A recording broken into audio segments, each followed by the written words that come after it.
boys. It's not boys here.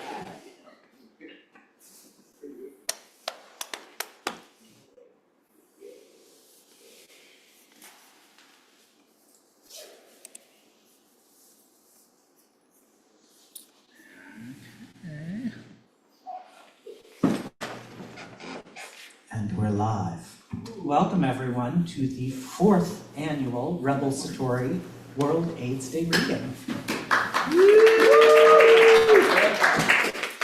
My name is Greg Newton. I am the co-founder of the Bureau of General Services Queer Division, along with my partner Donnie Jokum. And the Bureau is an independent, all-volunteer queer bookstore that we founded in 2012 and that has been here at the LGBT Center since 2014. And as an all-volunteer queer bookstore, we rely on both sales and donations to keep this machinery going. So I'm going to pass a bag around. We especially encourage donations if you know you won't be buying a book, but you're welcome to buy books and make donations, multiple donations. Thank you. There's also a Venmo code on the back, and anyone watching online, if you'd like to donate to support our work, you can do that on Venmo at BGSQD. The Bureau has regular business hours Wednesdays through Sundays from 1 to 7 p.m. and then we often stay open later when we have events such as this. And this is busy season, so we've got events pretty much every day. So you can check out our calendar on our website, which is bgsqd.com, or you can sign up for our newsletter at the back of the room, or again on the website, bgsqd.com. And you'll get an email every other Monday about our upcoming events. Let's see, what else? Land acknowledgement. So the Bureau acknowledges that our organization operates on the unceded land of the Munsee Lenape. We encourage you to join the Bureau in signing up to make a monthly donation to the American Indian Community House, founded in 1969 and located here in Manhattan. Donating to the American Indian Community House is one way for settlers and non-native people to acknowledge the legacy of theft and genocide that comprise the history of New York City and the United States. And you can find out more at aich.org. The Bureau also recognizes Palestinian liberation as a fundamental part of our collective queer liberation, and we strongly encourage you to take one of our free zines on why we feel it is so important for queer people especially to speak out in solidarity with Palestinians. And you can take 1, 2, 3, many more, pass them around. They're backed by the Register, so please do pick one up. And those are all of my introductory remarks. So I am going to read our bios. A 3-time Lambda Literary Award nominee, Bo Houston, who lived from 1959 to 1993, was the author of 2 novels and 2 short story collections. A columnist for the San Francisco Times, he was a co-founder of the LGBT literary conference Outright and participated in the first March on Washington, D.C. It is Houston, right? Okay, good. Houston received his HIV diagnosis in 1988, and in diminishing health, orchestrated his own exit on May 24th, 1993. Tom Cardamone from Rebel Satori imprint, the Library of Homosexual Congress, will be reading from Bo Houston's work. We will not be summoning him from the beyond. Or will you? Douglas Sadownik was born on Shakespeare Avenue in the Bronx, where he first encountered the allure of gay desire amidst the gritty sensuality of urban life. His intellectual journey took him to Columbia College, where he studied Plato and Baldwin, developing a lifelong fascination with homosexual eros. He later earned a PhD in clinical psychology at Pacifica Graduate Institute and founded the nation's first LGBT specialization in clinical psychology at Antioch University in 2006. He also established the Colors LGBTQ Youth Counseling Center. In addition to Sacred Lips of the Bronx, he's the author of Sex Between Men An Intimate History of the Sex Lives of Gay Men Post-War to Present, and Healing Gay Sex and Love, a Group Experience. Please welcome them both, although they're not going to be reading it this evening. In sequence. Thank you. Thank you so much.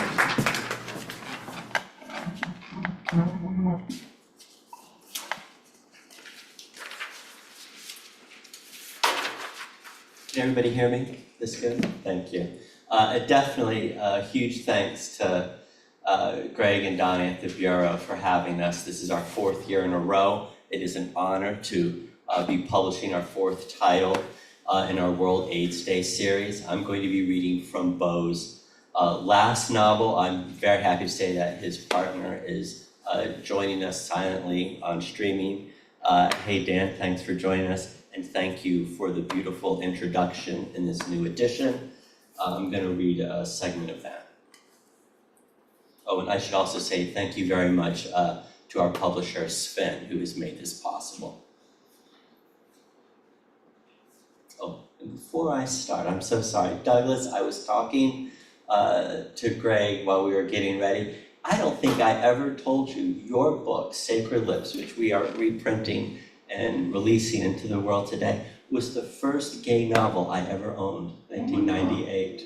Wow. Yeah, I just thought, wow, I never have mentioned that to you. And I was telling Greg that it was also my only possession. I was sleeping in a sleeping bag in a rented room. I had just moved here, and I kept that book at the bottom of the sleeping bag at my feet. So And beautiful.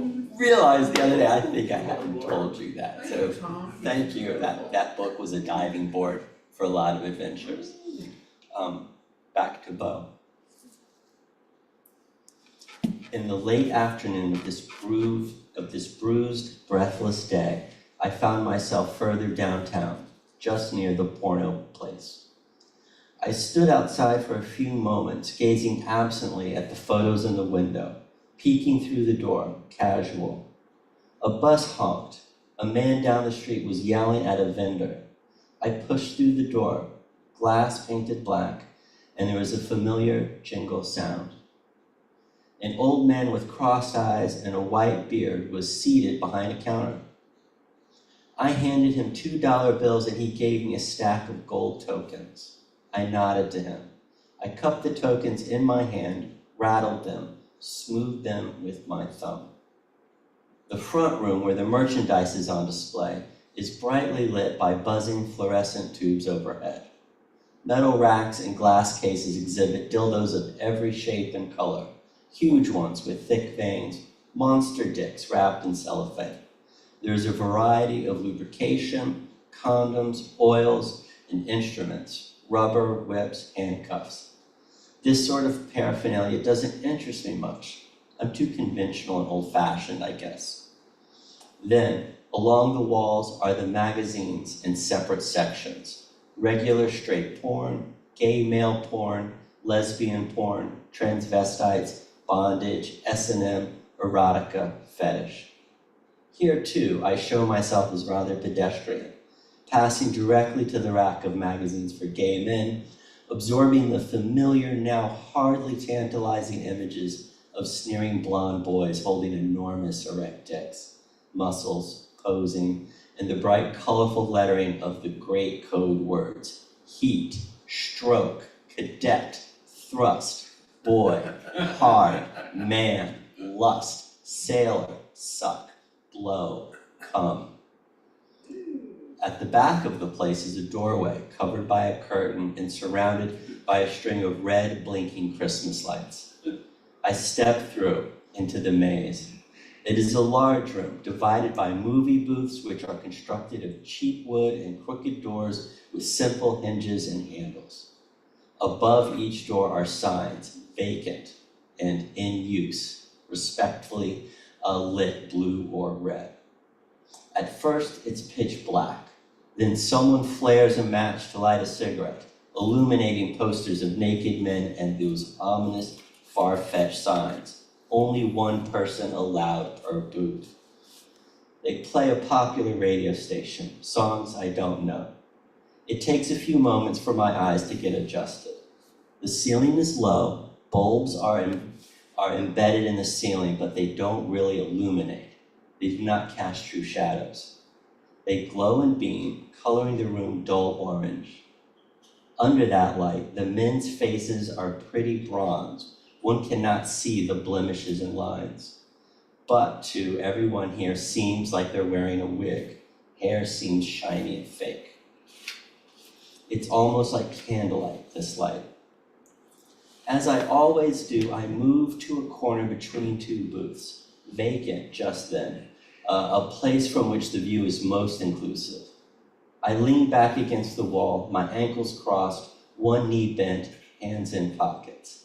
This is my pose, nothing very studied or inviting. There are 8 or 10 men wandering around, crowded for so early on such a sunny afternoon. Some lean against walls, some keep roaming. I take inventory of the place. I give the men names. Billy is tall, clean, filled out. He strolls confidently but unsubtly looks over each man as he passes. Dennis, probably on his lunch hour, is wearing an expensive tailored suit and red tie. He walks briskly, shoes clicking, businesslike, exactly as he must walk through the office where he works. Sal is short and tight. Tight jeans, tight shirt, piercing pointy boots, and a slick, tight hair and mustache.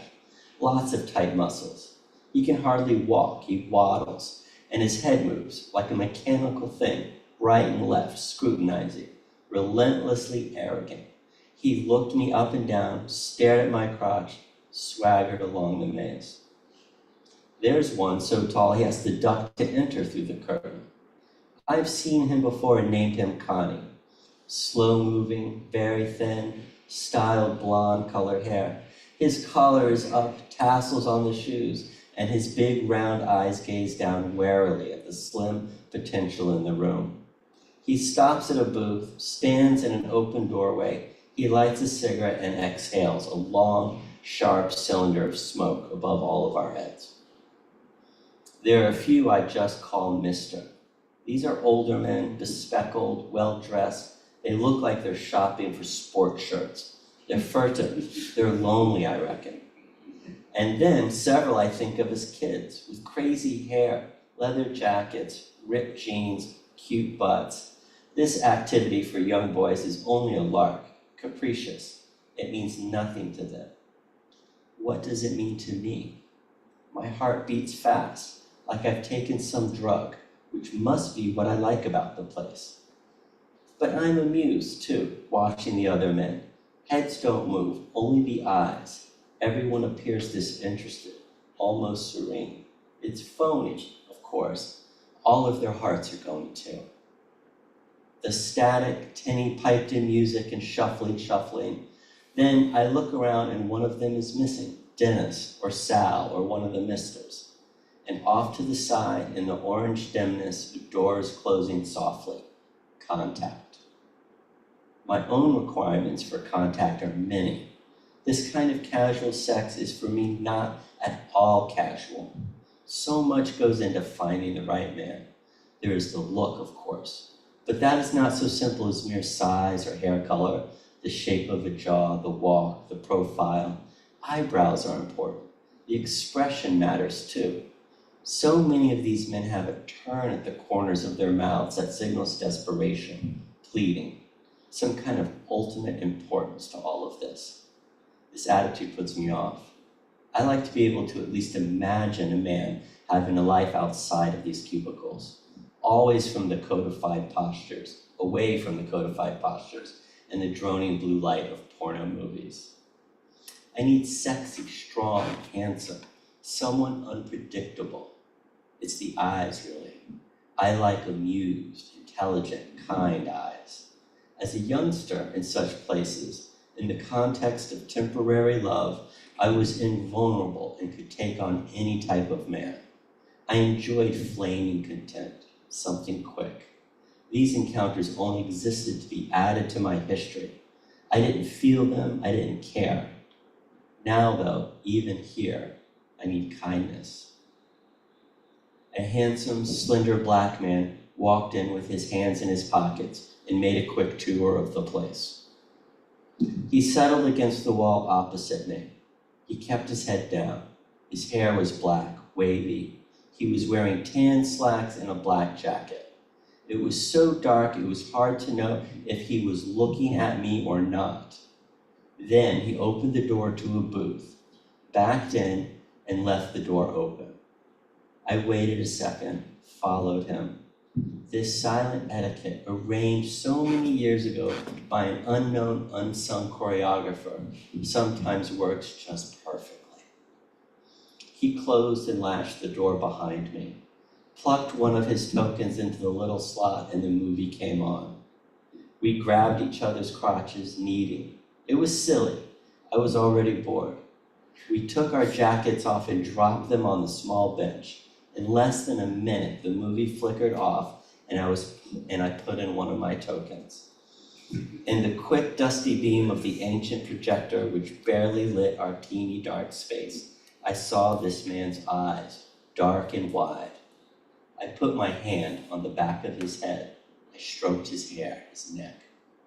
We undid each other's pants. His fell to his knees and the belt clunked. He reached for me. At first we held each other's dicks, squeezing, pulling. Sometimes it is like the penis is an object between men, a thing to attend to, which keeps us from the vagueness or the risk of desire. But I don't go there merely for penises. I go to touch. I stepped closer, pushed against him in an embrace, which he resisted and then accepted. We held each other. That's what I like. We went on this way for some time.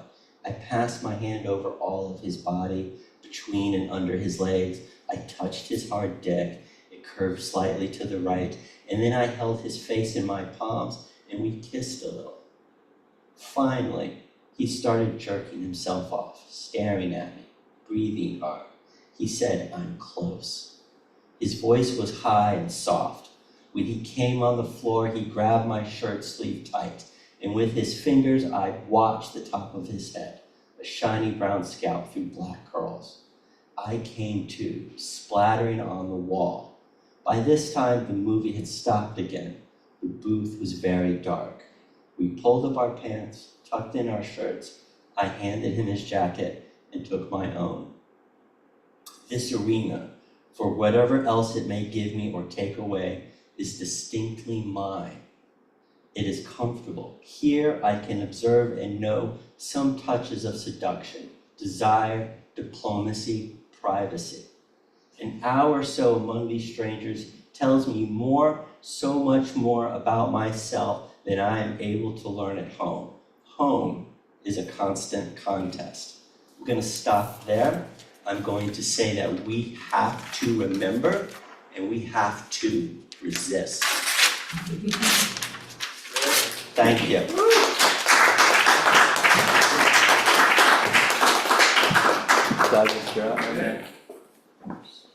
I want one of those tokens. Gold token. I remember back then, I remember those tokens. I remember them well. I used to use them. Talk about summoning. Tom, that was, you summoned him. You did. I don't go for the penis. I go to be touched. It's really, and then, boy, I think I really touched. Good. Whew. I think that something about, I don't think we'd have gay publishing if it weren't for certain giants who shepherd and midwives, to change the genders a bit. And Tom is so modest, but I think of him like in the same sort of vicinity as Michael Dennedy, who published Sacred Lips of the Bronx to begin with, and David Groff and Felice Bucano, all of whom, because no one else was going to do it for us, made it their business to get these books printed, and the dedication and focus and joy with which this man just, and he discovered this book, people liked it, but it was written 30 fucking years ago. It's like, in like the Strand for like 50 cents, if that. And he said, no, because I went to this rainbow thing 2 years ago, and I walked in, and he said, "Douglas Adownick, I've been wanting to publish you for 30 years." Who's a motherfucker? He became this wonderful friend, and I think we should just really appreciate people like Tom and Sven who make all of this possible for us. So great. Thank you all for coming. It is an interesting situation to be actually here reading this because, I wrote this book, people really liked it. Take a look to the Bronx, and it got some awards, and police was like, "You gotta write another book." And I fucked up, I didn't fuck up, but I left publishing because, as you see, there's so much psychopathology in this novel. I had to go and get myself analyzed in a gay liberation way, but it was psychoanalysis. And then I had to commit to trying to help the place where I thought the movement wasn't getting at, which is the inner problems, the inner fascists, the inner bullies, because this is beautiful gay spirit. And how do we get at it? We have to, like anything, it has to be done through alchemical work. So it's such a great pleasure to have one of the fucking graduates of the LGBT specialization, Jack Haynes over there, brilliant therapist, because we all worked together, the students and I, to make the program because we didn't have any material. So now there's much more. So I'm really proud of you too, Jack. And it comes full circle because Felice, who actually got me back into writing, is the development editor of this book, which is sort of the child of this book, and that'll be out next week. So I'll read from this. I tend to focus on the Bronx part, but actually it's misleading.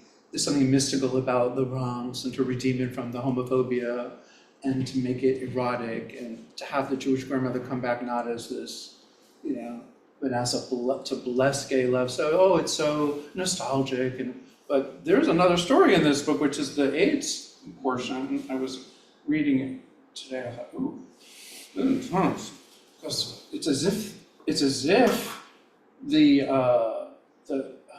state violence that really destroyed, decimated many people is still happening. It's in a different form. Like, what is it, like old wine in a new bottle? The good thing though is that maybe the resistance is changing things. We were all by ourselves in 1983, because I was in New York during Ground Zero. I was young. It was my first time going to St. Mark's Baths, and I had such a great time, and I got so fucking sick afterwards. I had like the worst case of mine. My one time at the St. Mark's Baths, and my lover in Boston's like, "Go knock yourself out." It was we were like open then, and I'm like, "Oh," he was a doctor, so I was, "Oh, you got mono, bro," and it was like for months. And I thought that I had seroconverted, but didn't. Angel of death passed over, but a lot of other suffering. So this, maybe I'll get into the AIDS portion of the book. It starts, and I guess there's parts of it autobiographical, but the protagonist's name is Mikey, and he's in a relationship with a performance artist, nobody we know publicly, and his name is Robert. He's a little ditzy, and they have a sexual relationship. They're terrified that they have HIV. They know they're going to die. They're very neurotic, and they are therapy resistant. It's not happening. So, they're fucked up. And it just so happens, Mikey's very cynical. You'll see there's a little bit of a transformation, and they have quick sex in like the living room. Mikey has a sneaking suspicion that Robert is fucking with this guy Marty, who is the AIDS ecto publicity person. So Mikey, having no self-esteem whatsoever, of course it's not autobiographical, leaves the house, goes out the back door, finds a way into a closet, and waits until he knows what's going to happen. Marty comes over, and Robert repeats the same script that Mikey taught him about how to be verbally nasty when talking with Marty.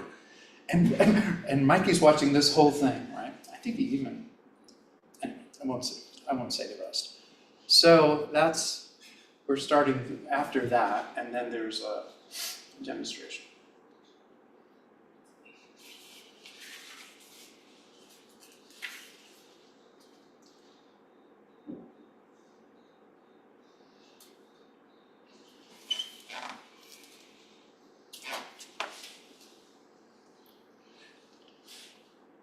take the Nissan to the Century Plaza Hotel, the Tammany Hall of the Southland, the stage for the Vietnam anti-war demonstrations, and plenty LAPD beatings. The tower buildings boast clear windows, clean concrete, compact parking lots leading you to tiers of newly bought BMWs and Porsches, workaholics, slave-ed agencies with famous acronyms, CAA, ICM.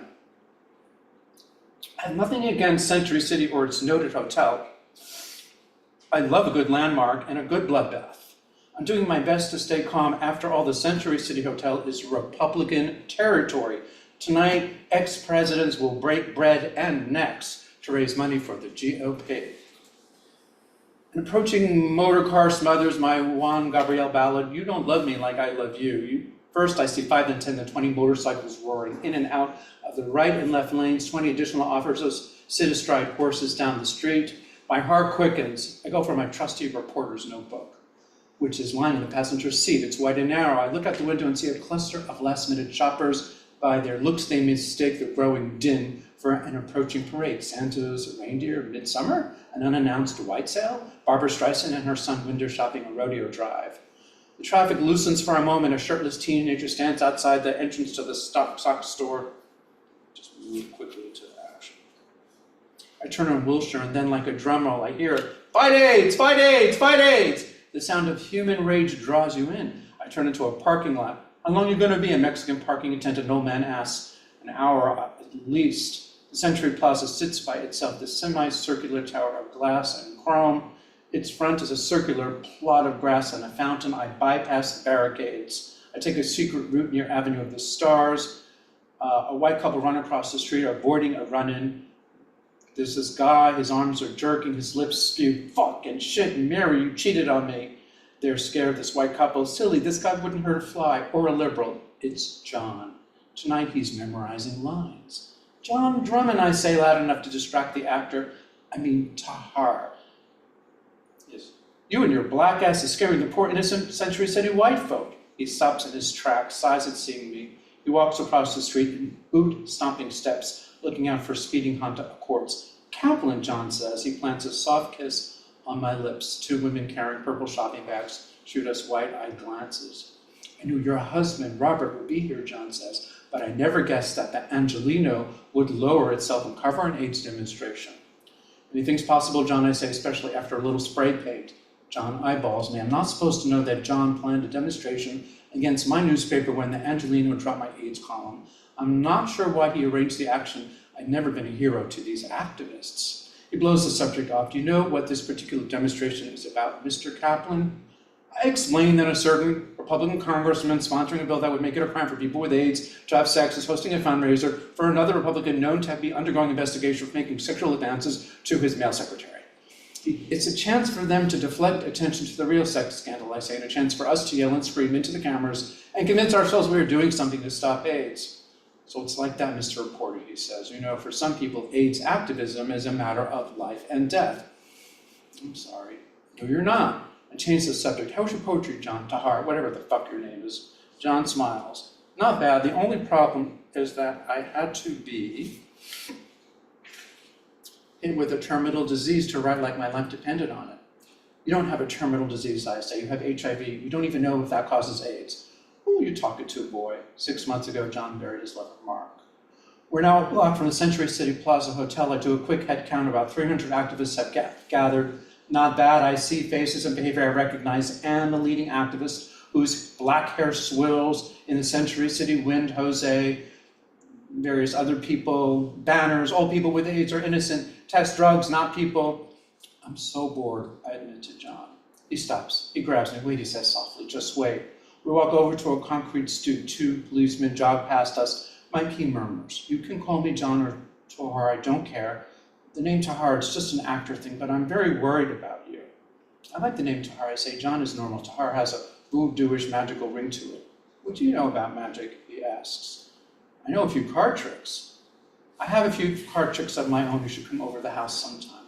Tahar ends up being actually a leather master, and puts Mikey through his paces intensely, because Mikey is having a nervous breakdown. He needs a lot of treatment, and he gets some. He gets a therapist, but he also gets a Tahar. But it's just, we're just letting you know that it gets really, really, kinky.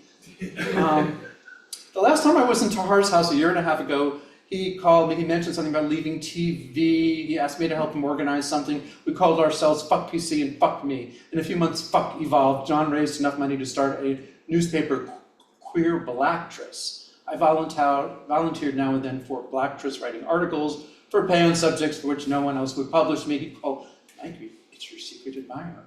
I never took Tahar seriously. He only called when he needed something. Once he whispered, "Your husband Robert doesn't know how beautiful you are. Leave him and be my light slave boy." I said, "Tahar, you can't fuck your own sister, that's incest." "Incest is best," he'd say. Moving along a little bit, have you ever seen so many queers at this corner in your life, Dollface? This isn't Century City, gay people go there, except if they're Republicans. Tahar asks, slipping open the vomit green Gold's bag, which he carries leather items, but that's for later. Tahar, who doesn't suffer fools lightly, gets to act the fool at an AIDS demonstration. He takes on the persona of a character the media has made almost famous, although not as reputable as Robert, who's even more famous.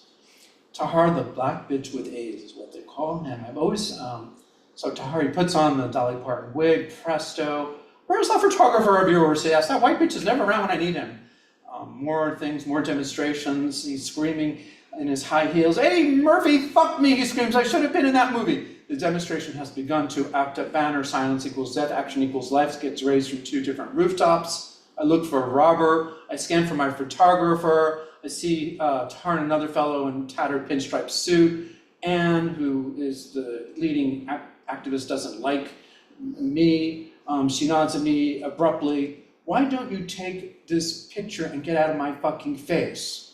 I regard the press table, my heart is beating, and I see Marty over there. I only see him in bits and pieces through the slats, but now I get to really see him. Not me, it's the person writing the book. Up front, and I say to Marty, "Hey," he ignores me. And he's flirting with a straight reporter. Meeting someone you know who doesn't know you is a gift of irony from the gods. It's not unlike the way you memorize Tom Cruise's looks for a decade or jerk off to his Top Gun pecs when they are revealed on the cover of Rolling Stone. I would never do that. So. And then bump into the celebrity of Builder's Emporium. Marty sees me staring at him. "What's up, Doc?" I wasn't a doctor yet, so "What's up, Doc?" Wet look is dead, I say. "Excuse me, I prefer you with less gel," because I have just seen him fucking my boyfriend. He doesn't know this yet. "I prefer you with less gel," I say. "What is your media affiliation?" Marty, Tahar tried. "That's Michael Kaplan." "Michael who?" I stick my face near the voice. "I cover the gay beat for the Angelinos, so I've written about these demonstrations ever since they started. Want a medal?" Tahar murders. "You don't have no respect." Marty turns his attention to a cameraman in a mohawk. I'm pissed that the man Robert is seeing, Marty, has the gall to flirt with a straight cameraman. Marty, "Yeah, the cameraman is straight," I say. "Not after last night," he says. Tahar whispers in my ear, "Getting some bad shape from this homeboy. Quit while you're ahead." I pull out the big guns. "Marty, yeah, I'm also Robert's boyfriend." "Robert who?" Tahar purses his lips, and this has gone too far. A man in clearing his voice says, "The rumors that you and Robert are good friends." "Fuck rumors." Anyways, this is gossipy stuff. It's very funny, but let's get to the real meat potatoes.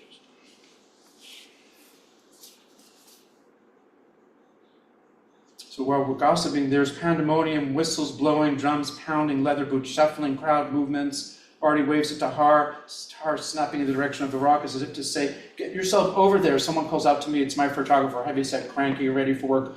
"What do you want? Group stuff or some arrest? Come on, the show's on the road." And then I hear this, police maneuver, and then military maneuver. The fuckers, then a scream, "She's been hit," and a drum, where's a drum falling, or sticks falling, goddamn motherfuckers, and this, "Hey, wait a minute," and this a chorus of, "No violence, no violence, no violence." The whole world is watching from a microphone. "You are advised to get off the streets. Anyone found on the streets will be subject to arrest." About 50 activists, including Marty, have formed a line in the streets, hands over hands, voices over voices. Fists, a chant has begun. 2, 4, 6, 8. What Republican slang do we really hate? You must hire a new chant writer. No wonder the media no longer covers these demonstrations, I say to Tahar. Tahar snaps. "I don't think we've seen this before. We better be careful." And I look at Robert. Robert's being circled by the police. And goodbye, Mike Martar says, wish us well because they're about to get, pummeled. I head over to the LAP officer and ask him what's going on. Is this going to be, do you have permits? Ask a bunch of questions, and the leading activist runs over to me. A clove cigarette dangles from her lips, a red sash over her left shoulder signals she's a legal advisor. What the fuck are you doing talking to the cops? People are getting arrested. Anne, I remove her hand from my coat. We need witnesses. We need people watching over there. Anne, I'm a reporter. Your boyfriend is getting beat up by the police. Why don't you try and report on that? I move through the throng, partying a little bit. People sneer at me. They don't like me. They don't trust me. I see Marty and Robert kiss during the kiss-in. Open over my reporter's notebook and jot down some things. A line is rushed by the police. A side swipe, kick, surgical, a stampede of 20 or 30 cops on horseback, wielding wooden truncheons, clear the line of activists. Activists fall over each other, others push forward. I am in the middle. No violence, Anne screams, drops a blood splatter to the sidewalk. Horses whinny. Marty throws a placard at the fuzz. This makes the police crazy. Remember Rodney King, Tahar yells. Move him, Anne screams. Marty has been struck. The police return. I think about fleeing to the press area, but another impulse occurs to me. Let's take to the street, I say to Anne in a voice I don't recognize. It will distract the police. Good idea, Mr. Reporter. She and I form a circle in the street. A dozen others join us. We sit halting, rush hour, traffic horns blast. There are a few sympathetic fists from some cars. My heart races. The police warn us through a loudspeaker that if we do not disperse in the next minute, we risk being arrested. Police, some on horseback, some on foot, encircle us. Activists shout, shame, shame, shame. The contingent of cops has situated itself so that we can't retreat beyond the wall of defense made by horses and black and white cop cars, and I hold Anne's hand. I'm so frightened, she says. There's an ongoing discussion between two female officers from the street. I see Robert glaring. Robert hangs onto him. Robert pushes Marty off. He gesticulates toward Anne. What, Anne asks, her voice hoarse as the horses are approaching. Robert grabs a bullhorn from a legal observer. Mikey's never been arrested, he announces. Anne looks at me. Well, dear, it's too late. Just don't tell them anything about yourself. Don't be disrespectful. When they handcuff you, hold your hands like this. She clasps her wrists together, birds of paradise. Robert's square face is contorted in a tight rectangle, eyes squinting, hands by his lips to make his voice carry. Hair crazy in the wind, horses close in on us. I feel Tahar, he's gotten through the horses and he's standing next to me. Then Cossacks, strange voices, the sound of whips, and then the strident sound of a young voice and an old one mingled together as on a kind of wailing jazz. Ich bin a junger Mädler und mein Herz tut mir weh. Ich bin gekommen dir zu lernen, vergiss nicht, was ich hab dir gesagt. It ends with a kind of crashing of two different historical crises. Mikey wakes up later in the house. He's badly hurt. Someone says, I think we should get him to the hospital. But Anne, who's a nurse, says, no, I think if you just rest here, be okay. They get me and Robert home, and as Robert climbs into the bed, I decide not to go into the bed, but I go into a room where I keep a file cabinet, and there's one photograph of my grandmother, a sepia-toned snapshot from 1955. She's sitting on a floral patterned couch, her brown, gray hair is tousled. She's heavily compact, not obese. A silk dress hangs peasant-like over her body. She wears clear wire-rimmed glasses. Her prayer book rests on her lap. I pad back to bed. Robert's there, out. Whenever he goes to sleep without me, his body spreads out like he's lost. I sneak under the covers. The bed feels cold. I try to decide between huddling up against Robert or curling up against the dirty wall before I can settle on a choice. I'm fast asleep. So that's the end of that section. I think what's so interesting about it is I was reading it earlier today because I didn't know then I was going to be a therapist. But it's obvious that I'm telling a story about two different levels of the trauma, the attack on our bodies that took so many people, including Bo. But then this other thing, this gay couple who's incapable of really learning how to love each other. They want to so badly, but they just don't know how to do it. And it hasn't occurred to them there might be a means by which they could get more help, but the therapy at that time, even though there were gay therapists, there wasn't really a system of gay therapeutic intervention. So it makes sense that it wasn't the first thing people thought about, still isn't actually.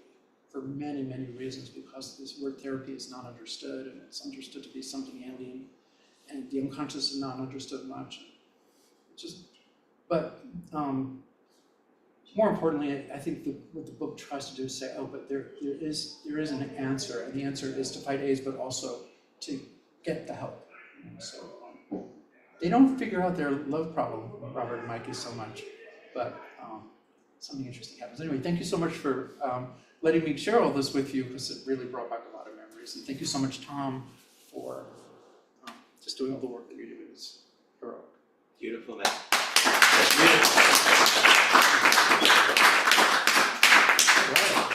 I got through that.